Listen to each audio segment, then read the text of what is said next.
Alors, excusez-moi de cet intermède, j'ai fait une boisson, sauf que en fait j'ai tout gâché, j'ai mis un peu de cerise, du pruneau, mais j'ai mis énormément de moringa, et le moringa en fait c'est dégueulasse. En fait j'en mets quand même une grosse quantité, donc là j'ai essayé de voir, peut-être que le moringa avec du sucre de date, bon, mais je m'attends pas à un miracle, hein. Avec du sucre de date et du lait de soja, si ça se trouve, ça passe. Mais franchement, c'est encore pire que l'anis. L'anis, vous savez, quand on est enfant, on n'accroche pas trop à ça. Le réglisse, tout ça. Et en fait, ça a un goût boah. Et bon, bah. Moi, je suis habituée à prendre des plantes comme ça, par exemple de la sauge ou du romarin. Ça, les enfants ne comprennent pas du tout. Mais donc là, j'ai essayé d'améliorer. Donc là-dedans, il y a du soja, de la cerise, du pruneau, du moringa. Ah, c'est vraiment immonde.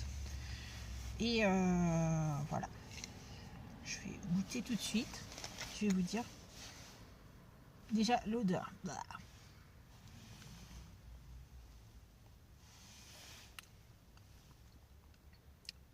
Non, effectivement, ça peut passer un peu comme un style de gingembre.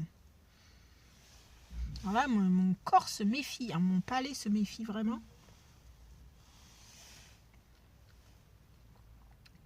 Moi, alors ça passe. Vous voyez? Ce serait comme qui dirait une épice. Alors ça pique un peu et tout. Ça passe là.